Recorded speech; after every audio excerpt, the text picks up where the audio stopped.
Donc, aujourd'hui, c'est le premier dimanche du mois.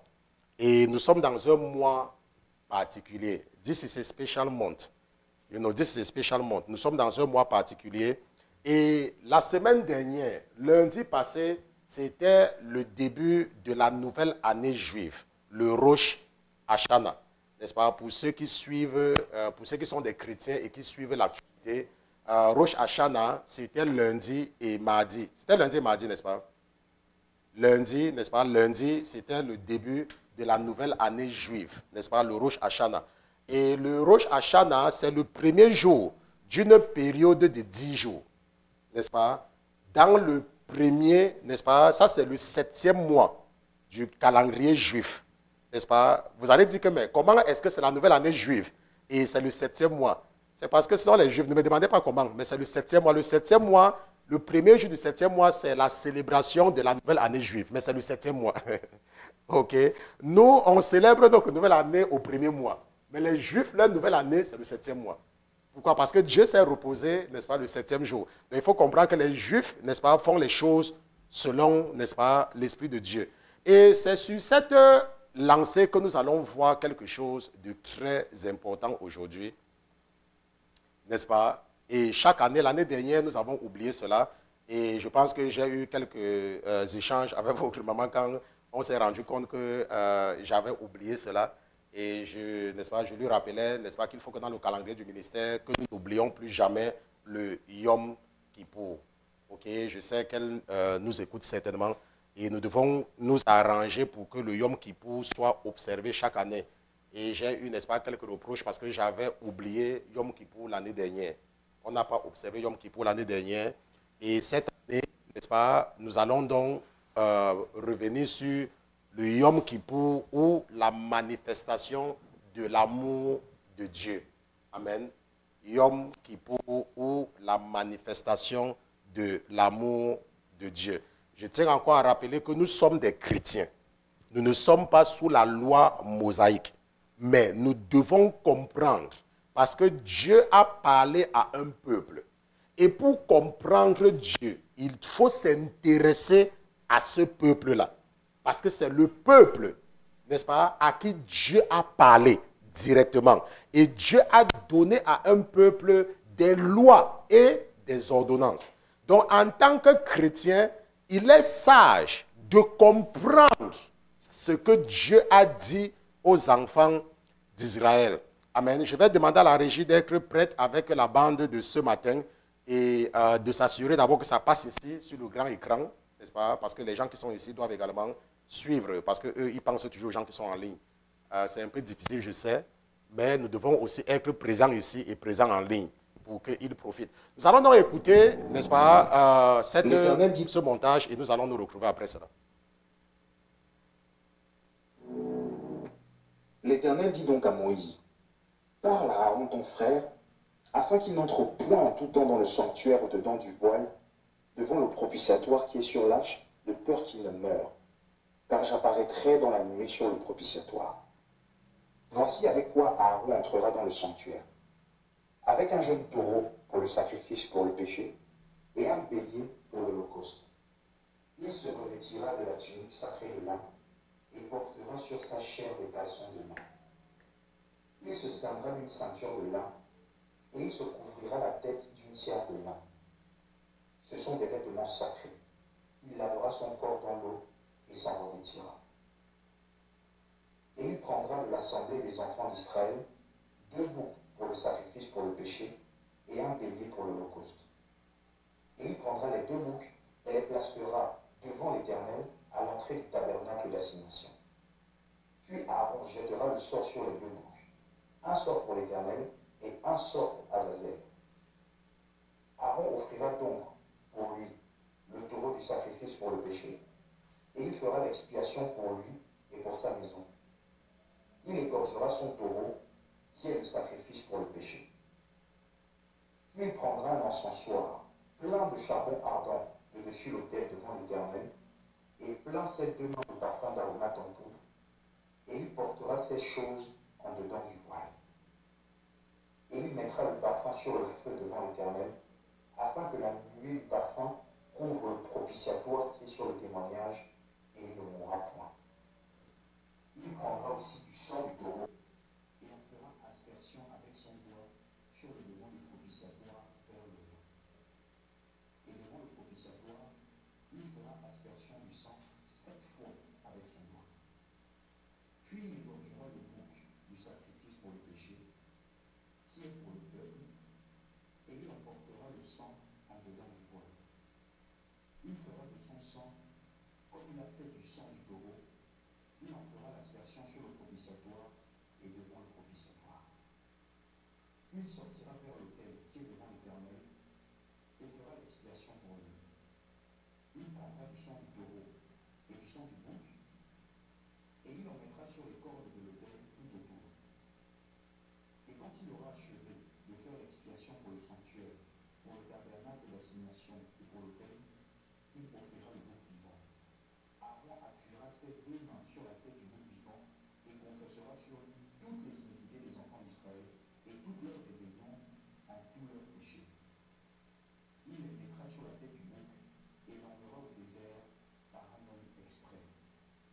Et le bouc emportera sur lui toutes leurs iniquités dans une terre déserte, et l'homme lâchera le bouc dans le désert. Puis il lavera son corps avec de l'eau dans un lieu saint et reprendra ses vêtements. Puis il sortira et offrira son holocauste et l'holocauste du peuple, et il fera l'expiation pour lui et pour le peuple. Ceci sera donc pour vous une ordonnance perpétuelle, afin qu'une fois l'an il soit fait, et pour les enfants d'Israël, l'expiation à cause de tous leurs péchés. Et l'on fit comme l'Éternel l'avait commandé à Moïse. Amen. Nous savons que les images valent mieux, n'est-ce pas, que la lecture. Et nous avons donc fait ce montage pour faciliter votre compréhension. Je sais qu'on me signale que le volume n'était pas assez fort en ligne, mais nous avons partagé cela nous avons partagé cela dans tous les forums et c'est également disponible sur la chaîne du ministère. Donc, ce que nous avons vu à la fin, n'est-ce pas, la Bible dit que ceci sera une ordonnance perpétuelle. Ceci sera une ordonnance perpétuelle. Et ce que nous venons de voir, ce rituel, c'est ça, n'est-ce pas, ce que le souverain sacrificateur fait chaque année, n'est-ce pas, pendant le Yom Kippour. Nous allons partir dans Lévitique chapitre 16, nous allons regarder les versets 19 à 20. Lévitique chapitre 16, et nous allons regarder à partir du verset 29, parce que nous avons déjà vu, mais nous allons partir rapidement au verset 29, n'est-ce pas? La Bible dit, je vais protéger mon écran, parce que là, ce n'est pas visible, mon écran doit être aussi au tableau, pour ne pas vous oublier. Okay? Donc le verset 29 dit, et ceci sera pour vous une ordonnance perpétuelle, n'est-ce pas? Perpétuelle, ça veut dire que ça sera toujours fait. Au 7e mois, le 10e jour du mois, vous humilierez vos âmes et vous ne ferez aucune œuvre, ni celui qui est du pays, ni l'étranger qui séjourne au milieu de vous. Donc nous voyons donc que ça c'est une observation qui doit se faire chaque année au 7e mois, le 10e jour. On se comprend. Et la Bible nous dit que, car en ce jour, on fera l'expiation pour vous, le Yom Kippour. Yom qui veut dire jour et Kippour qui veut dire expiation. Yom Kippour. Donc le 10e jour du 7e mois dans le calendrier juif, pas le calendrier grégorien. Parce que selon le calendrier grégorien, nous sommes au 10e mois. Mais cela, ici, là, les Juifs ont leur calendrier. Et le Yom Kippour, Dieu a dit que chaque année, je vais descendre et je serai au-dessus du propitiatoire. Et le souverain sacrificateur va venir offrir le sacrifice pour vos péchés. Il va commencer d'abord par ses péchés à lui et sa famille. Et après cela, il va, n'est-ce pas, offrir le sacrifice pour vos péchés, pour les péchés du peuple. Et le verset 30 dit que ce sera pour vous un sabbat, ça veut dire un jour de repos, et vous humilierez vos âmes. C'est une ordonnance perpétuelle. Et le sacrificateur qu'on aura oint et qu'on aura installé pour exercer la sacrificature à la place de son père fera l'expiation. Il se revêtira des vêtements de laine, des vêtements sacrés. Et il fera l'expiation pour le sanctuaire. Il fera l'expiation pour le tabernacle d'assignation et pour l'autel. Et il fera l'expiation pour les sacrificateurs et pour tout le peuple de l'assemblée. Et le dernier verset dit, ceci sera pour vous une ordonnance perpétuelle. Et l'on fit comme l'Éternel l'avait commandé à Moïse. Amen. Et l'on fit comme l'Éternel l'avait commandé à Moïse. Maintenant, nous savons donc que le Yom Kippour, c'est le jour des expiations. Ça veut dire que c'est le jour où Dieu pardonne les péchés de son peuple. Le 10e jour du 7e mois, Dieu descend et il le pardonne chaque année. Il efface, parce que expier veut dire effacer. Expier veut dire pardonner. On efface chaque année. On se comprend. Maintenant, et cette année-ci, cette année 2022, le Yom Kippour va commencer mardi soir. Ça veut dire qu'après demain soir, mardi, et ça va finir mercredi soir. On se comprend. Mais parce que nous ne sommes pas les Juifs, nous ne sommes pas les Juifs, la raison pour laquelle nous sommes en train de parler de ceci, c'est pour notre éducation spirituelle et pour comprendre les principes, n'est-ce pas, du monde spirituel. Parce que c'est important de comprendre. C'est très important de comprendre. Maintenant, et ce que nous devons voir, et nous devons comprendre pourquoi est-ce que Dieu a institué le Yom Kippour. Dieu a institué le Yom Kippour le jour où Moïse est descendu du mont Sinaï. Après avoir demandé à Dieu de pardonner aux enfants d'Israël l'abomination et la chose atroce qu'ils avaient fait en se faisant un veau d'or. La Bible dit que Moïse était monté vers Dieu et il avait passé 40 jours. Et pendant ce temps, le peuple s'était impatienté. Et ils se sont fait un veau d'or. Ce qui avait allumé la colère de Dieu. Et Moïse avait intercédé pour le peuple. Maintenant, il y a une chose très importante que nous devons comprendre. Et je vais vous demander de partir dans Jérémie chapitre 21. Jérémie chapitre 21. Et nous allons voir quelque chose de très important là-bas. Jérémie chapitre 21. Et nous allons regarder... c'est 21. Non, ça c'est 26. Mais dis 21, toi tu parles 26. Pourquoi? Jérémie chapitre 21. Regardons un peu à partir du verset 8. Le verset 8. Maintenant, ça c'est Dieu qui parle. Tu diras à ce peuple, n'est-ce pas? Ça c'est Dieu qui parle. Il dit à Jérémie que tu diras à ce peuple. Rappelez-vous, Dieu est en train de parler à Jérémie ici, là, pendant le règne de Sédécias. Lorsque Nebuchadnezzar a déjà envoyé Nebuzaradan pour détruire Jérusalem. Ça c'est pendant le siège de Jérusalem. Et Dieu dit à Jérémie de dire au peuple que voici, je mets devant vous le chemin de la vie et le chemin de la mort. N'est-ce pas? Pourquoi? Parce que Dieu, dans sa nature, donne toujours une occasion de rachat. Ça fait partie de lui. C'est en lui. Parce qu'en Dieu, il n'y a rien qui est mauvais. Il nous donne toujours le choix. C'est toujours une question de choix. Il dit, voici, je mets devant vous le chemin de la vie et le chemin de la mort. Et qu'est-ce qu'il dit? Regardez, regardez, regardez. Il dit, quiconque se tiendra dans cette ville mourra par l'épée, ou par la famine, ou par la peste. Il donne cette garantie. Il dit aux enfants d'Israël que la personne qui va rester dans la ville va mourir. La personne qui va rester dans la ville va mourir. Et il dit, mais, celui qui sortira et se rendra aux Chaldéens qui vous assiègent, vivra. Et il aura sa vie pour butin. Écoutez très bien. Il dit, et il aura sa vie pour butin. Et la Bible dit que, car j'ai tourné ma face contre cette ville pour faire du mal et non du bien, dit l'Éternel. Elle sera livrée, ça c'est une certitude, elle sera livrée entre les mains du roi de Babylone et il la brûlera par le feu. Donc Dieu dit à Sédécias, parce que Sédécias avait envoyé certaines personnes aller consulter Jérémie. Et Dieu rassure à Sédécias que je vais détruire cette ville. Mais il y a quelque chose qui nous intéresse, nous les chrétiens. C'est ce qu'on nous dit, n'est-ce pas, dans le verset 9. Il dit, mais celui qui sortira et se rendra aux Chaldéens vivra. Ça veut dire quoi? Lorsqu'il y a le siège de la ville, et nous allons regarder ça un peu de façon schématique, n'est-ce pas? Voici une ville. Il y a des maisons.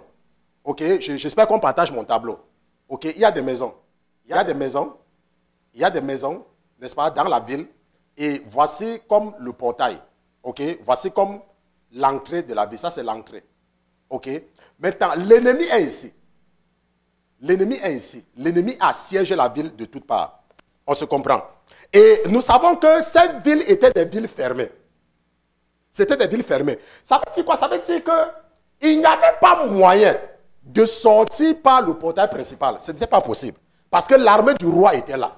Et on ne pouvait pas laisser quelqu'un sortir.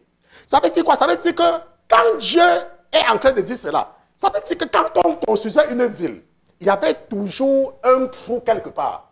Il y avait toujours un échappatoire quelque part pour pouvoir fuir. Et c'est une ordonnance. Ça, c'est dans la Bible. Lorsque les Juifs construisent quelque chose, ils s'arrangent toujours qu'il y ait un échappatoire. C'est pour ça que la Bible dit que quoi? Que le chemin de la vie, la Bible dit que quoi? Que passer par la porte quoi? Étroite. Il y a toujours un chemin pour la vie. Mais ce chemin est étroit. Il y a toujours, la Bible dit, voici, je mets devant vous la vie et la mort. Celui qui va rester pour sortir par la grande porte, Dieu te rassure que tu vas périr. Mais si tu passes par la porte étroite, tu vas vivre. Si tu passes par le chemin que tout le monde t'insulte, que tu es bête, que tout le monde dit que tu ne connais rien, que tout le monde dit qu'on te trompe, tu vas vivre. Le chemin là, que tout le monde t'insulte là, si tu passes par là, tu vivras. Mais si tu cherches l'approbation des hommes, tu vas rester dans la ville et l'armée de Babylone va te détruire. Ça, c'est une certitude. Maintenant, ça, c'est ce que Dieu nous révèle. C'est ce qu'il nous a révélé par le prophète Jérémie dans le livre de Jérémie. Maintenant, qu'est-ce qui s'est passé au mont Sinaï? C'est très important pour nous, en tant que chrétiens, de comprendre ce qui s'est passé au mont Sinaï. Pourquoi? Parce que lorsque nous lisons la Bible et que nous ne nous arrêtons pas de très près sur l'incident du mont Sinaï, alors il y a quelque chose qui nous échappe dans notre marche avec Dieu. Nous allons donc partir dans le livre de l'Exode des enfants d'Israël. Nous allons partir dans Exode chapitre 32. Allons dans Exode chapitre 32 et regardons quelque chose là-bas. Exode chapitre 32. Regardons à partir du verset 1. La Bible dit quoi? Que mais le peuple, voyant que Moïse tardait à descendre de la montagne, s'assembla vers Aaron et lui dit, viens, fais-nous des dieux qui marchent devant nous, car ce Moïse, cet homme qui nous a fait monter du pays d'Égypte, nous ne savons ce qui lui est arrivé. Rappelez-vous que les enfants d'Israël ont été délivrés d'une situation difficile. Ce que nous pouvons affirmer, c'est que parmi les enfants d'Israël qui étaient en Égypte, il y en avait qui travaillaient. Il y en avait qui travaillaient pour des maîtres égyptiens. Il y en avait qui avaient des moyens en Égypte. Mais la Bible dit que quoi? Qu'ils étaient, n'est-ce pas, sous l'oppression. Lorsqu'on parle d'être esclave, être esclave de quelqu'un ne veut pas dire que la personne te tape tous les jours. Ce n'est pas ce que ça veut dire. Parce qu'il y a un film que quelqu'un a sorti où on montre que les enfants disaient qu'on tape. Et dans leur tête, quand on dit que tu es esclave, pour eux, ils se disent que non. Si on ne me tape pas, ça veut dire que je ne suis pas un esclave. Ce n'est pas ça. Il y a certaines choses que tu ne peux pas faire parce que tu es sous le contrôle de quelqu'un. Il y a certaines choses que Dieu ne peut pas t'amener à faire parce que tu es sous le contrôle d'un esprit. Tu ne peux pas t'exprimer. Tu ne peux pas agir. Tu es limité dans ce que tu fais. Dans la réalité, comme les Camerounais, je prends toujours l'exemple du Cameroun parce que c'est un pays où les gens se sont habitués à la pauvreté. Les Camerounais et les Togolais se sont habitués à la pauvreté. Ça veut dire quoi? Ça veut dire que si tu prends un Togolais, parce que le Bénin sort de là petit à petit avec un président qui a un peu le cerveau, n'est-ce pas? Mais si tu prends un Camerounais et un Togolais et tu lui donnes l'argent, il aura peur. Il aura peur que tu lui donnes de l'argent.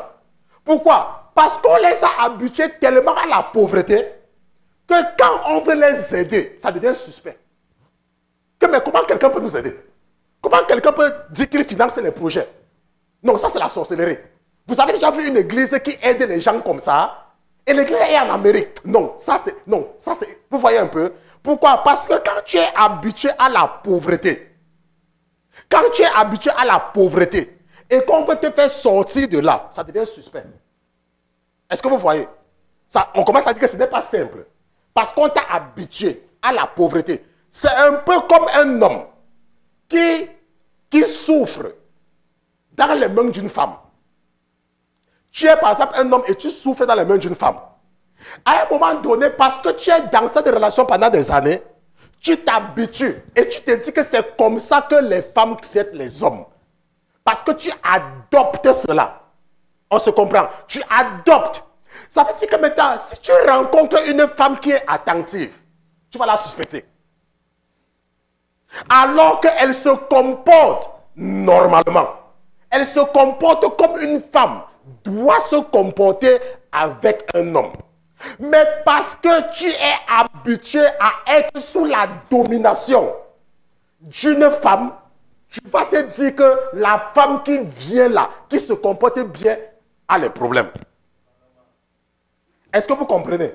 C'est un peu cela. Donc, la Bible dit dans Exode chapitre 32, verset 1 que quoi? Que quand Moïse s'est absenté, après avoir fait sortir les enfants d'Israël, Dieu va lui dire de venir parce qu'il voulait lui parler. Il voulait lui communiquer certaines choses.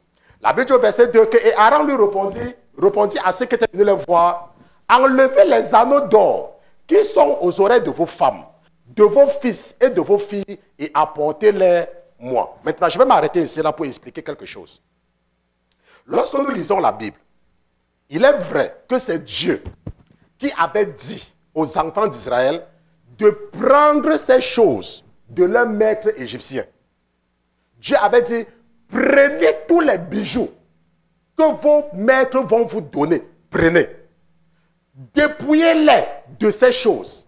N'est-ce pas? C'est Dieu qui avait dit de prendre les bijoux, les chaînes, de prendre ça des enfants d'Israël, de prendre ça des Égyptiens. Il leur avait dit cela.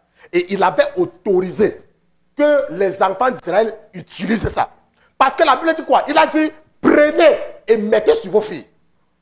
Je ne vais pas rentrer là-bas, ok? Pour ceux qui sont intéressés, vous partez quelques versets auparavant, quelques chapitres avant, vous allez voir cela. Prenez ça et mettez ça sur vos enfants.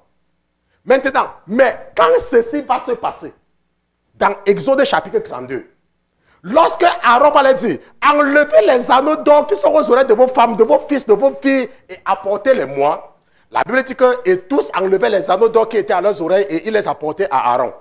Et qu'il ait pris de leurs mains, les travailleurs au ciseau, et en fit un veau de fonte. Vous voyez ce qu'ils ont utilisé pour faire maintenant. Ils ont pris ce que Dieu a dit que vous pouvez mettre et ils ont fait de ça un Dieu. Et c'est à partir de là, pour ceux qui savent lire la Bible au chapitre 33, que Dieu a dit que je ne veux plus voir ça sur vous. Est-ce qu'on se comprend? Quand Dieu te voit en tant que chrétien avec ces choses, tu l'irrites, tu lui rappelles cet incident. Tu rappelles seulement à Dieu cet incident. C'est pour ça que les enfants de Dieu n'aiment pas voir ça sur ses enfants. Ils n'aiment pas. C'est la même chose avec l'alcool. Quand tu fais certaines choses, ça rappelle seulement certaines choses à Dieu. Parce qu'il y a les gens parfois qui ne comprennent pas. Ils disent que oh, la Bible dit que l'or et l'argent appartiennent à Dieu, c'est vrai. C'est Dieu qui avait dit aux enfants, disait c'est vrai. Mais quand tu mets ces choses sur toi, ça lui rappelle. Et ça l'irrite. Et quand tu te mets à genoux pour prier, tu l'énerves. C'est pour cela qu'il va dire au verset 33, au chapitre 33, que enlevez ça de vous. Nous n'allons pas partir là-bas. Mais le verset 5 dit que Aaron, voyant cela, bâtit un autel devant lui. Puis Aaron cria et dit, demain il y aura fête en l'honneur de l'Éternel. Et la Bible dit que, et il se levait donc le bon matin, le lendemain, et il leur offrit des holocaustes, et il leur présentait des sacrifices de prospérité, et le peuple s'assit pour manger et boire. Puis il se levait pour se divertir. Alors l'Éternel dit à Moïse, va descendre car ton peuple que tu as fait monter du pays d'Égypte s'est corrompu. Et ils se sont bientôt détournés de la voie que je leur avais prescrite. Ils se sont fait un veau de fonte, se sont procédés devant lui, ils se sont sacrifiés et ont dit, voici tes dieux, ô Israël, qui t'ont fait monter du pays d'Égypte. Voilà l'incident qui s'est passé au mont Sinaï. Et à cause de ceci, Dieu, dans sa colère, va vouloir détruire le peuple. Il va vouloir détruire le peuple. Et Moïse va intercéder. Pourquoi? Parce qu'auparavant, dans Exode chapitre 19, lorsque Dieu demande à Moïse de rassembler le peuple au pied de la montagne, qu'est-ce que le peuple fait comme promesse à Dieu? Le peuple dit, nous allons servir l'Éternel. Nous allons te servir. À aucun moment, Dieu ne force les enfants d'Israël à faire quoi que ce soit. Dieu dit, vous avez vu ce que j'ai fait aux Égyptiens. Vous avez vu. Maintenant, si vous obéissez à ma voix, alors vous serez de tous les peuples mon joyeux précieux. Et à aucun moment, Dieu ne les force. Et Dieu dit à Moïse que va leur dire cela. Et quand Moïse rassemble les anciens pour leur dire ce que Dieu a dit, il dit à Moïse que quoi? Que non, non, non, nous allons servir l'Éternel sans la force. Et c'est ce que j'amène toujours les gens à comprendre. Il n'y a pas la force dans les choses de Dieu. Les choses de Dieu, c'est toujours libre. L'Esprit de Dieu, c'est un esprit de liberté. C'est un esprit qui ne force personne à faire quoi que ce soit.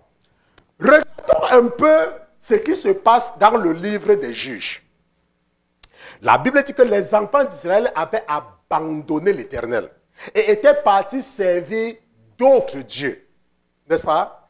Est-ce que Dieu était venu les fouetter parce qu'ils étaient partis après d'autres dieux? Non. La Bible dit qu'ils vont commencer à souffrir dans les mains de ces dieux-là. Et ce sont eux-mêmes qui vont prier pour que Dieu les délivre de la main de leurs oppresseurs. Dieu, quand tu ne veux plus marcher avec lui, il te laisse. Quand tu commences à souffrir, c'est toi-même qui reviens vers lui pour lui dire, sauve-moi. Mais lui, il ne va jamais te forcer à faire quelque chose. La parabole de l'enfant prodige. Le père de l'enfant prodige n'était jamais allé le chercher. Il l'avait laissé partir parce qu'il avait estimé qu'il était déjà grand. Mais la Bible dit que c'est quand lui-même, il est revenu à ses sens, qu'il est revenu vers son Père. Et son Père a mis un anneau et a fait la fête. C'est comme ça que notre Dieu est. Donc, vous n'allez pas me dire, parce qu'il y a des gens parfois qui expliquent la violence par la jalousie. Il n'y a aucune jalousie qui va t'amener à insulter quelqu'un si tu aimais la personne. Non. Si quelqu'un t'insulte, si quelqu'un te fait du mal et veut justifier ça par l'amour, ce n'est pas l'amour, c'est une passion animale. C'est une passion animale. Il n'y a pas la violence dans l'amour. Un homme ne peut pas justifier la violence en disant que c'est parce qu'il aime qu'il est violent. Ce n'est pas ça. C'est un esprit des ténèbres. L'amour t'amène à accepter le choix de l'autre. Si tu aimes quelqu'un et la personne te dit que je ne veux plus, par amour, tu dis continue ta route. Il n'y a pas la violence dans l'amour. Le monde va expliquer cela par la jalousie. Mais nous, les chrétiens, nous disons, nous appelons cela une passion animale. Ce n'est pas l'amour. Parce que l'amour de Dieu se manifeste par le sacrifice de Jésus. Ça veut dire que quand tu aimes quelqu'un, tu te sacrifies pour la personne. Tu ne forces pas la personne à faire ta volonté. Ce n'est pas l'amour. Ce n'est que ce qu'on appelle une passion animale. Parce que le monde va te dire que telle personne fait ça par jalousie. C'est parce qu'il n'y a pas l'amour. L'amour ne cherche pas le mal. 1 Corinthiens chapitre 13. L'amour ne cherche pas le mal. Si tu aimes quelqu'un et la personne te dit « laisse-moi tranquille », par amour, tu laisses la personne. Si tu aimes. Parce que l'amour, c'est de voir l'autre heureux. L'amour, c'est de te voir heureux. La Bible dit que l'amour croit tout. L'amour ne pense pas du mal. 1 Corinthiens chapitre 13. Dieu a réservé tout un chapitre à la définition de l'amour. L'amour du prochain. Et nous voyons donc que le peuple va se détourner. Et Dieu, dans sa colère, va décider de les effacer. Mais Moïse va intercéder pour le peuple. Moïse va intercéder pour le peuple. Allons, Exode chapitre 32, verset 9. Allons au verset 9. L'Éternel dit à Moïse, j'ai regardé ce peuple et voici, c'est un peuple têtu. Parce qu'il y a les gens qui vont trouver le prétexte, qui ne comprennent pas le français, qui ne savent pas ce que tu appelles au cours roide. Donc je t'aide à détruire l'esprit qui est en toi. Au cours roide, ça veut dire qu'un peuple têtu. La Bible dit que, oh maintenant, laisse-moi faire, que ma colère s'enflamme contre eux et que je les consume. Mais je ferai de toi une grande nation. Alors Moïse supplia l'Éternel son Dieu et dit, pourquoi, ô Éternel, ta colère s'enflammera-t-elle contre ton peuple, que tu as fait sortir du pays d'Égypte avec une grande puissance et par une main forte? Pourquoi l'Égyptien dirait-il, il les a fait sortir pour leur malheur, pour les tuer dans les montagnes et pour les consumer de dessus de la terre? Reviens de l'ardeur de ta colère et repens-toi du mal que tu veux faire à ton peuple. Et la Bible dit que souviens-toi d'Abraham, d'Isaac et d'Israël, tes serviteurs, auxquels tu as juré par toi-même, en leur disant, je multiplierai ta postérité comme les étoiles des cieux et je donnerai à votre postérité tous ces pays dont j'ai parlé et ils le posséderont à jamais. Qu'est-ce que la Bible dit? Et l'Éternel se repentit du mal qu'il avait dit qu'il ferait à son peuple. La manifestation de l'amour. Lorsque tu as l'amour, comme Dieu est amour, même quand tu veux faire du mal à quelqu'un, tu t'arrêtes en chemin. Dieu a cette intention de détruire. Mais parce qu'il est plein d'amour, Moïse dit, pourquoi? Il dit que, ok, je ne vais plus. Et à partir de là, il va donc construire un plan de rachat. Parce qu'il était sur le point de les effacer et de susciter un autre peuple. Maintenant, nous les chrétiens, nous profitons de l'incident du mont Sinaï. Nous sommes les plus grands bénéficiaires de ce qui s'est passé dans Exode chapitre 32. Parce que si nous descendons au verset 30, et c'est là où l'Église naît, c'est là où Dieu décide de susciter un nouveau peuple. La Bible dit au verset 30 quoi? Et le lendemain, Moïse dit au peuple, vous avez commis un grand péché. Vous avez commis un grand péché. Ce que vous avez fait est inacceptable. Parce que imaginez-vous un instant que quelqu'un est en train de souffrir et vous vous dépensez, vous vous épuisez. Dieu a tué tous les premiers garçons de l'Égypte pour faire sortir son peuple. Il a multiplié les signes et les prodiges en Égypte. Et quelque temps après, 3 mois seulement après, 3 mois, disons 4 mois par extrapolation, ils oublient tout ce que Dieu a fait pour eux. Et ils partent se faire une statue pour adorer. C'était impardonnable. Tu vas peut-être te dire que, mais pasteur Christian, où est-ce que je me trouve dans cette situation? Il y a des gens. Quand je venais de venir au Seigneur, j'avais une mauvaise prière que je faisais. Je disais, oh Seigneur Jésus, pardonne parce que ce que tu as fait pour moi, si tu avais fait la même chose pour la sœur, elle devait te suivre. Je dis que tu connais ce que j'ai fait pour elle. Tu connais ce que j'ai fait pour lui. Donc tu penses que j'ai fait pour toi plus que j'ai fait pour tout le monde. Il y a des gens que j'ai fait plus que toi, mais ils ont toujours trouvé le moyen de pécher contre moi. On se comprend. Donc ici, là, la Bible dit que peut-être, maintenant, je monterai vers l'Éternel, peut-être obtiendrai-je le pardon de votre péché. Moïse retourna donc vers l'Éternel et dit, hélas, ce peuple a commis un grand péché en se faisant des dieux d'or. Mais maintenant, pardonne-leur leur péché, sinon efface-moi de ton livre que tu as écrit. Et la Bible dit que et l'Éternel répondit à Moïse, celui qui aura péché contre moi, je l'effacerai. Ça veut dire quoi? Ça veut dire que quand tu vis dans le péché, ton nom ne peut pas figurer dans le livre de vie. Il y a un livre où on écrit les noms de ceux qui sont sauvés. C'est un livre. Et il y a un livre où on écrit les noms des gens qui iront en enfer. C'est un livre. La Bible dit que j'effacerai, que celui qui aura péché contre moi, je l'effacerai de mon livre. Il y a un livre où figurent les noms des gens qui vont vivre. Et il y a un livre où figurent les noms des gens qui vont périr. Il y a quelques années de cela, j'ai interviewé le pasteur Martin qui est ici avec nous aux États-Unis, que Dieu lui a fait visiter l'enfer. C'est encore sur le site de sur notre chaîne YouTube, le professeur d'université qui a visité l'enfer, où il nous parle de ce livre de mort.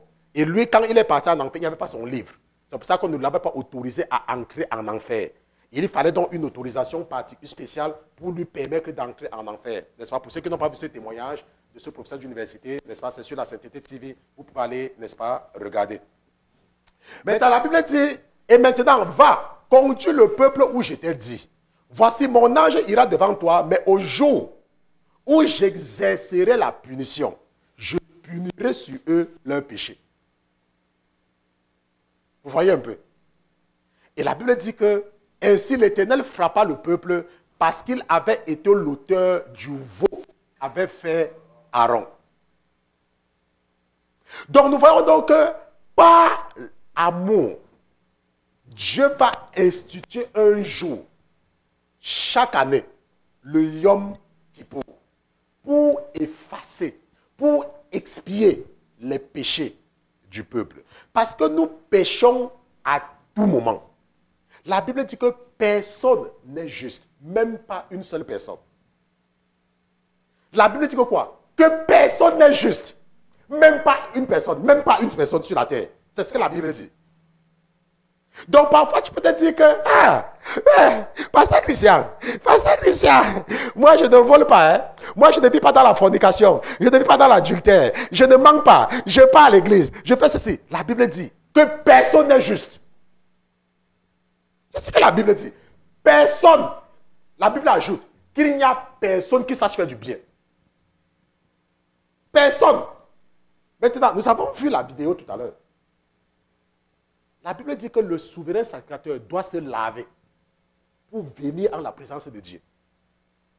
Ça veut dire que même parfois, même la façon que tu as entretenu ton corps, c'est même un péché. Est-ce que vous savez que la saleté est un péché? La saleté, c'est un péché. Et vous ne savez pas? Tu peux aller en enfer parce que tu es sale. Parce que tu ne t'occupes pas, tu ne t'entretiens pas. Ton corps, c'est le temple du Saint-Esprit. Vous voyez, j'ai la grâce d'aller dans les maisons des milliardaires. Laissez-moi vous dire, quand vous entrez chez eux, ils sont propres. Ils sont propres. Ils ne mangent pas n'importe quoi. Mais nous mangeons n'importe quoi. Nous mangeons seulement comme des cochons. C'est pour cela que Dieu a institué le jeûne pour nettoyer même nos corps. Qu'en 7 jours, tu arrêtes de manger et de remplir ton corps avec la poubelle. Pour que certains déchets sortent de ton corps. Le jeûne, pas le jeûne, il arrive à accomplir cela en nous. Maintenant, ce que nous voyons donc, c'est que nous, l'Église de Jésus, nous sommes les bénéficiaires numéro 1 de l'incident du mont Sinaï. Pourquoi? Deutéronome chapitre 32, verset 16. À cause de ce qu'ils vont faire, voilà ce que Dieu va dire. Deutéronome chapitre 16, et nous lisons à partir. Deutéronome chapitre 32, et nous lisons à partir du verset 16. N'est-ce pas? À cause de leur péché, voilà ce que Dieu va dire. La Bible dit que quoi? Qu'ils ont excité sa jalousie par des dieux étrangers et ils l'ont irrité par des abominations. La Bible dit que quoi? Qu'ils ont excité sa jalousie. Et la Bible dit que quoi? Qu'ils sont sacrifiés à des idoles qui ne sont point Dieu, à des dieux qu'ils ne connaissaient point, Dieu nouveau venu depuis peu et que vos pères n'ont point redouté. Tu as abandonné le rocher qui t'a engendré et tu as oublié le Dieu qui t'a formé. L'Éternel l'a vu et il a rejeté dans son indignation ses fils et ses filles. Nous venons de voir ça dans Exode chapitre 32. Et il a dit, je cacherai de ma face et je verrai quel sera leur fin. Car ils sont une race perverse, des enfants en qui l'on ne peut se fier. Ils ont excité ma jalousie parce qu'il n'est point Dieu, le Dieu d'or.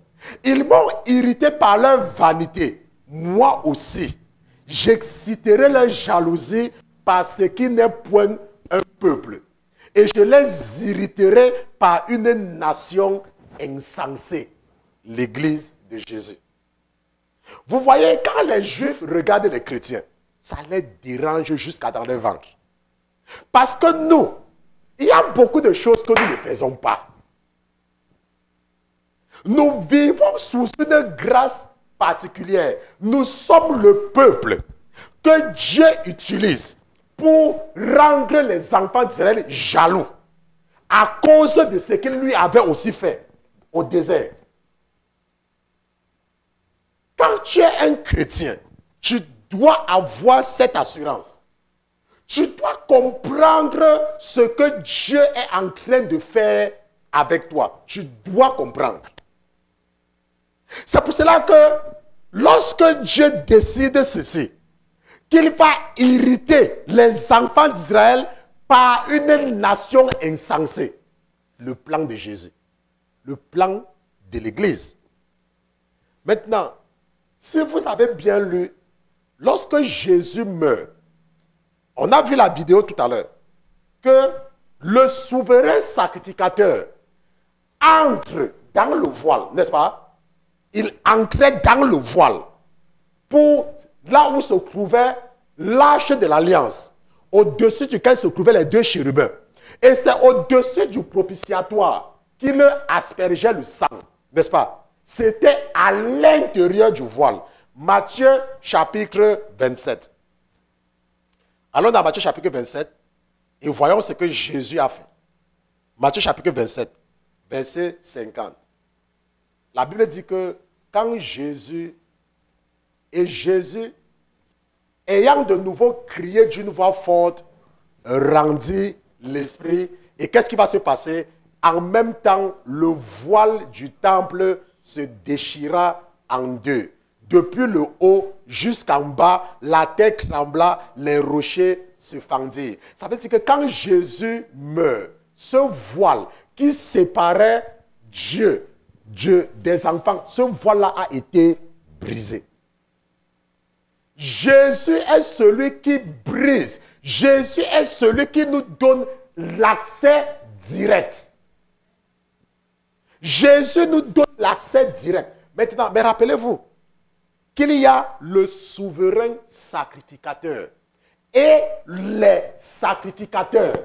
Il y a le souverain qui a été oint pour être le chef. Et il y a des sacrificateurs. Je ne sais pas si quelqu'un comprend. La Bible dit que nous sommes, qu'il a fait de nous des sacrificateurs. Mais il y a ce qu'on appelle quoi? Le souverain sacrificateur. Et nous allons partir dans Hébreux chapitre 4 pour voir cela et comprendre la différence entre nous et Jésus. Hébreux chapitre 4. La Bible dit dans Hébreux chapitre 4 à partir du verset 14. N'est-ce pas? Puis donc, que nous avons un grand souverain sacrificateur. Nous sommes des sacrificateurs. Mais il y a ce qu'on appelle qui le souverain sacrificateur. Il y a le souverain sacrificateur qui a traversé les cieux, Jésus, le Fils de Dieu. Retenons ferme notre profession. Car nous n'avons pas un souverain sacrificateur qui ne puisse compatir à nos infirmités. Au contraire, il a été éprouvé en toutes choses comme nous, mais sans péché. La Bible dit que allons donc avec confiance au trône de la grâce pour obtenir miséricorde et de trouver grâce pour être secouru dans les temps convenables. Nous voyons donc que ce que le souverain sacrificateur faisait, Jésus le fait pour nous. Jésus nous amène à la présence de Dieu. Donc pendant que les Juifs, chaque année, sacrifient les animaux, parce qu'ils sont obligés de faire ça chaque année. Mais nous n'avons pas, nous c'est à tout moment que nous partons devant Dieu. Parce que Jésus a détruit ce voile-là. Parce que nous voyons Dieu, nous le connaissons par l'esprit. Alors que eux, ils sont voilés. La Bible dit qu'ils ne comprennent pas. Ils ont une foi, n'est-ce pas, que leur connaissance est une connaissance charnelle. Parce qu'il y a un voile qui les sépare de Dieu. Mais nous, Jésus a brisé ce voile-là. Nous les chrétiens, nous partons, nous voyons, nous savons qui est Dieu. Nous savons ce qu'il y a dans l'arche de l'alliance. Les Juifs, eux, ils ne savent pas. Parce que le voile les sépare de la réalité de l'arche de l'alliance de l'Éternel. Nous voyons les chérubins à tout moment.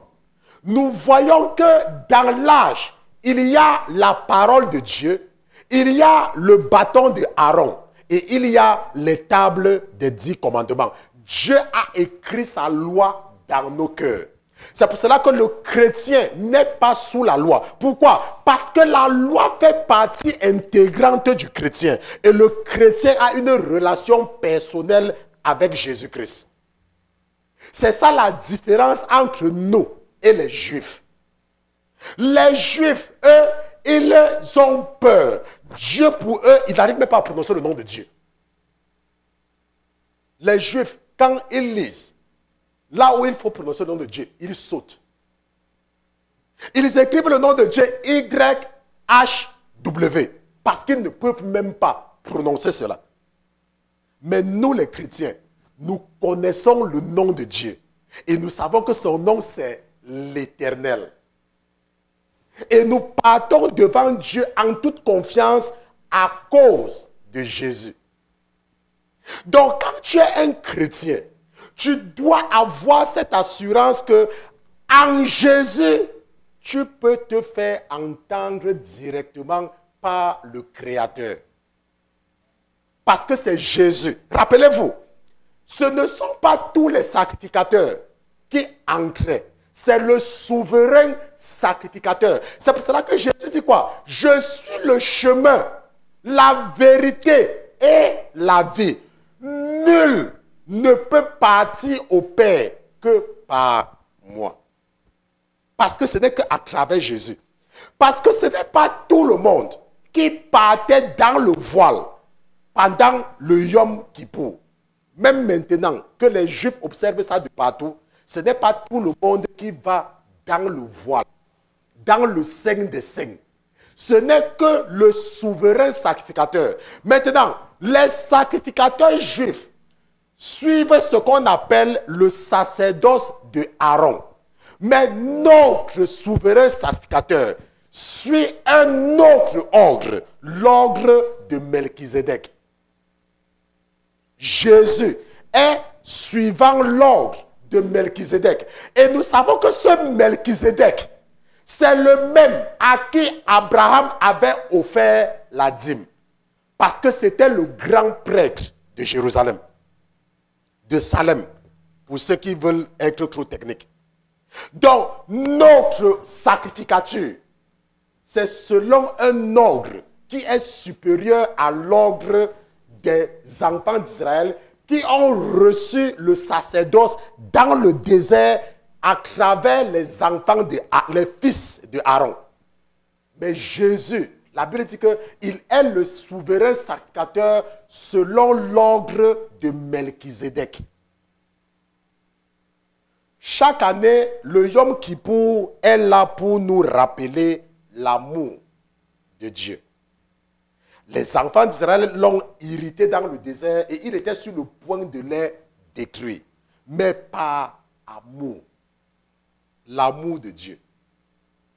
Dieu nous donne toujours un moyen pour nous échapper de l'esclavage dans lequel nos familles veulent parfois nous maintenir, dans lequel nos amis veulent parfois nous maintenir. L'esclavage du péché, l'esclavage de la fornication, l'esclavage de l'immoralité sexuelle, l'esclavage des boîtes de nuit, l'esclavage de l'argent. L'esclavage de l'argent. La Bible dit que là où se trouve ton trésor, là aussi ton cœur va se trouver. Si tu investis dans les terrains et dans les maisons, ton cœur sera là-bas. Mais si tu investis dans les choses de Dieu, ton cœur sera dans les choses de Dieu. Et Dieu a dit que je mets devant vous la vie et la mort. Et que celui qui va sortir de la ville sera sauvé. Et je vous ai montré que ces villes-là, c'était des villes fortes. Mais il y avait toujours un petit chemin où on pouvait fuir. Et la Bible dit que quoi? Sortez par la porte étroite. Lorsque tu es avec Jésus, ne t'attends pas à l'approbation des hommes. Si tu veux faire plaisir aux gens, tu ne peux pas marcher avec Jésus. Marcher avec Jésus veut dire boucher les oreilles sur les jugements des hommes. Et regarder seulement à Jésus qui est l'auteur et le consommateur de ta foi. Seulement à Jésus. C'est pour ça que je peux te dire que moi, le pasteur Christian, ce que les gens pensent de moi, ça ne me dit rien. Ça ne m'intéresse même pas. Je n'ai pas besoin de savoir. Vous savez qu'il y a les gens parfois qu'ils sont très forts pour parler du pasteur. Mais si vous les mettez devant moi et vous leur dites, parlez, parlez. Comme Jésus avait demandé aux soldats au jardin, n'est-ce pas? Qui cherchez-vous? Nous cherchons Jésus-Christ. C'est moi ici. Ils sont tombés. Mais c'est moi que vous cherchez. Donc, lorsque tu es avec Jésus, tu dois être capable de comprendre le Yom Kippour. Pourquoi est-ce que chaque année, les Juifs, le 10e jour du 7e mois, ils observent un jour spécial? Amen. Donc, c'était notre Yom Kippour de cette année. Et comme nos premiers dimanches également, nous célébrons la scène. Nous allons, n'est-ce pas, nous lever, nous allons prier. Allez.